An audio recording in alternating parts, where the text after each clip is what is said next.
भट्टी साहब, बड़ी हसरत रही कि जो सवाल मैं पूछूं उसका जवाब मिल जाए। आपकी बात करूं कि तो मैं आपसे एक बड़ा पर्टिनेंट सवाल पूछ रहा हूं सर।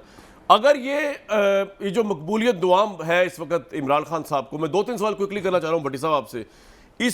इसको कैश कराने का तरीका ये है कि फौरी इलेक्शन हो जाए, लेकिन अगर फौरी इलेक्शन नहीं होते, इसमें इमरान खान साहब क्या कुछ फिर कर सकते हैं आपके नज़दीक इस हुकूमत के खिलाफ, इस सोसाइटी के अंदर, पोलिटिकल सोसाइटी में किस लेवल तक जा सकते हैं?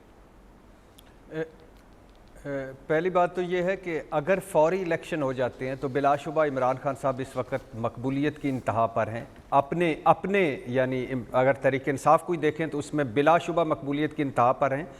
और ये जो कोई ऑडियो आ जाए, कोई वीडियो आ जाए, कोई फवाद चौधरी साहब बयान दे दें, कोई स्कैंडल आ जाए, कोई तोशाखाना आ जाए, कोई हेलीकॉप्टर आ जाए, बिल्कुल तो डंट पड़ेगा, मगर उतना नहीं पड़ेगा जितना मेरा ख्याल है डेंट भी नहीं पड़ेगा जितनी मकबूलियत पे है इस वक्त। ठीक है आपका व्यू है बिल्कुल। लेकिन उतना नहीं पड़ेगा जितना जब हुकूमत से निकलते हैं तो लोग कहते हैं अच्छा ये हो गया, क्योंकि वो गेम को इस वक्त बहुत ऊपर लेके चले गए। इनकलाब, हकीकी आज़ादी, गुलामी। लेकिन भट्टी साहब, मैं ये जानना चाह रहा था, अगर फौरी इलेक्शन नहीं होता तो इमरान किस एक्सटेंट तक जा सकते हैं? नंबर 1, अगर फौरी इलेक्शन नहीं होता तो वो सारे हरबे इस्तेमाल करेंगे और उसमें अगली सूबाई असम्बलियाँ हो सकती हैं, उसमें धरना हो सकता है, उसमें लॉन्ग मार्च हो सकता है, उसमें वो कुछ भी आगे स्ट्रेटजी को लेके जा सकते हैं, नंबर 1। लेकिन अगर फौरी इलेक्शन नहीं होते तो फिर इमरान खान को लिख लीजिएगा कि जैसे हम मैं कल कहता रहा कि जब इमरान खान को वक्त से पहले निकालेंगे तो ये बहुत बड़ा रिलीफ देंगे इमरान खान को, लेकिन खैर वो तो गेम ही और तरफ ले गए। लेकिन अगर फौरी इलेक्शन नहीं होते तो फिर क्या होगा कि ये जो आपने कहा कि एक शहबाज शरीफ साहब हैं, उनके साथ कोई पीपल्स पार्टी बैठी है, उनके साथ मौलाना साहब बैठे हैं, उनके साथ ANP, उसकी कोई सर मुंह पॉइंट नहीं ना है, उनके साथ हाँ, तो वो यानी वो, और आज जो फॉर एग्जाम्पल बिलावल भुट्टो साहब नवाज शरीफ साहब से मुलाकात कर रहे हैं, छोड़ दीजिए इस बात को कि नवाज शरीफ साहब मफरूर हैं, मुजरम हैं, नाअहल हैं, 8 हफ्ते के लिए गए, इलाज के लिए गए, नहीं आए वापस, और उनकी हैसियत क्या है, इस्लामाबाद हाई कोर्ट क्या कह चुकी है, कौमी सुप्रीम कोर्ट क्या कह चुकी है, लोग क्या कह रहे हैं, वो छोड़ दीजिए। इसी बिलावल भुट्टो जरदारी साहब ने हमें बताया था कि ये ज़ियाउल हक का असल बेटा है, ये रा का एजेंट है, ये मोदी का यार है, इसकी शिकस्त मोदी की शिकस्त बिल्कुल ठीक है। और 2-3 जुमले कामरान भाई जी, जुमलाबाजी तो आप खूब। और जी, ये मैं एक्चुअली सवाल पूछना चाह रहा था आपसे अगला, क्विकली उससे पहले मैं चल बोले नहीं, मैं एक सुन लीजिए मेरी बात कंप्लीट हो लेने दीजिएगा सर बोले। और ये मैं उस तनाजुर में बात कर रहा हूं। तो फॉर एग्जाम्पल उसी नवाज शरीफ के पास के जो जिसकी 3 नस्लें पैनामा लीक्स में बकौल बिलावल भुट्टो एक्सपोज हो गई थी, उसी नवाज शरीफ साहब के साथ के जो ड्रामा एक्सपर्ट है, ताजर है, उसी नवाज शरीफ साहब के पास जब बैठते हैं तो ये भी एज मिलेगा इमरान खान को। डिलीवर नहीं करेगी हुकूमत तो एज मिलेगा इमरान खान को, ये आपस में लड़ेंगे तो एज मिलेगा इमरान खान को, और ये अगर कोई आवाम तक दूध और शहद की नहरें नहीं पहुंचा सकेंगे तो एज मिलेगा इमरान खान को। तो इस वक्त Imran Khan win win situation में आ गए और ये फंस गए आके, और बजट भी है और मईशत भी है और पता नहीं क्या क्या है। राइट, विन विन सिचुएशन है इमरान खान के लिए, आप ये कह रहे हैं। भाई किस एजेंडे में बिलावल भुट्टो जरदारी साहब इधर आए? चार्टर ऑफ डेमोक्रेसी पार्ट 2 चल रहा है, वो तो ऑलरेडी हुकूमत एक हो गई हुई है, एक काबीना भी इकट्ठी बन गई हुई है, किस लिए आए इधर अदर साहब? मुझे ये लग रहा था जैसे मैं PTI के किसी ऑफिशियल चैनल का प्रोग्राम सुन रहा हूँ। अभी तक जो तीनों जो पार्टिसिपेंट है माजरत के साथ, उन्होंने ना सिर्फ जवाब भी दिया है, उन्होंने ये भी कह दिया मकबूलियत, मैं सुन लेना, मेरी भी सुने ना। अब तो बदर अब्बास साहब भी, अरशाद भट्टी साहब भी, उन्होंने तो जितवा भी दिया है अब भी, और उन्होंने कहा वो जीत, मतलब ये लग रहा है कि किसी तरीके साहब का प्रोग्राम हो रहा है माजरत के साथ। हकीकी हकायक ये हैं कि ये जो सोशल मीडिया कैंपेन बनी है माजरत के साथ, ये एक बबल भी हो सकता है। परवेज मुशर्रफ को भी बड़ा कहा गया था कि तुम्हारे पीछे लाखों लोग हैं, करोड़ों लोग हैं, पाकिस्तान आ जाओ। कराची एयरपोर्ट पे उतरा था तो 2000 लोग नहीं थे। तो ये अब हकीकत ये है कि बिलावल भुट्टो जरदारी ये पीछे बैठे हैं, लंदन में बैठ के यहाँ से मुलाकात कर रहे हैं इस मुल्क।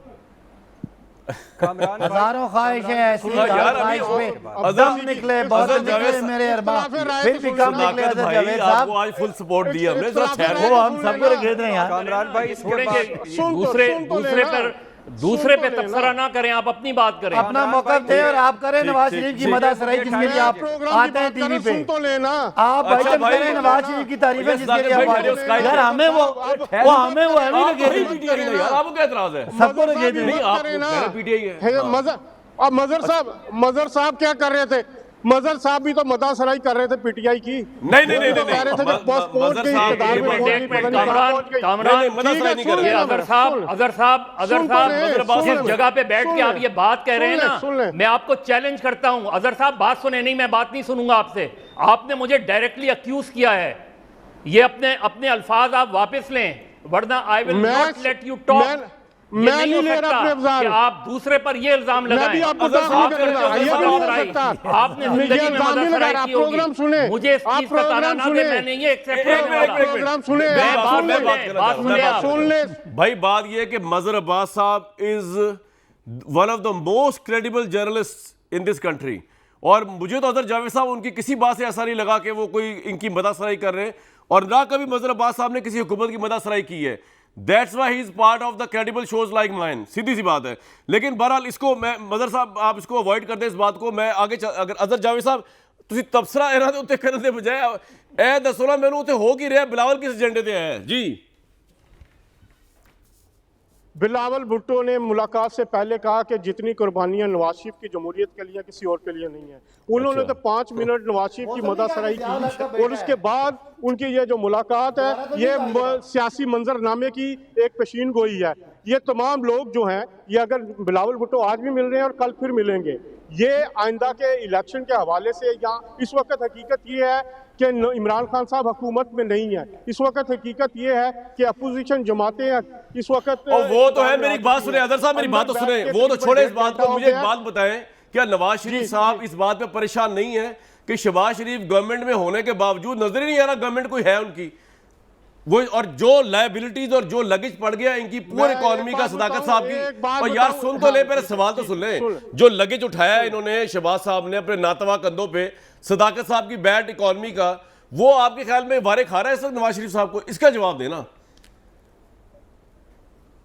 अच्छा बिल्कुल, एक बात बताऊं कि मेरी जो उनसे मुलाकात हुई है वो इमरान खान से ज्यादा जल्दी में कि इलेक्शन हो, ये मैं आपको फर्स्ट हैंड इंफॉर्मेशन दे रहा हूं। अच्छा। हालात जो है इस वक्त इलेक्शन कमीशन खुद कह रहा है 7 महीने तक इलेक्शन नहीं हो सकते। ईवीएम के जरिए, ओवरसीज वोटर के जरिए इन्होंने दोबारा जीत जाना था।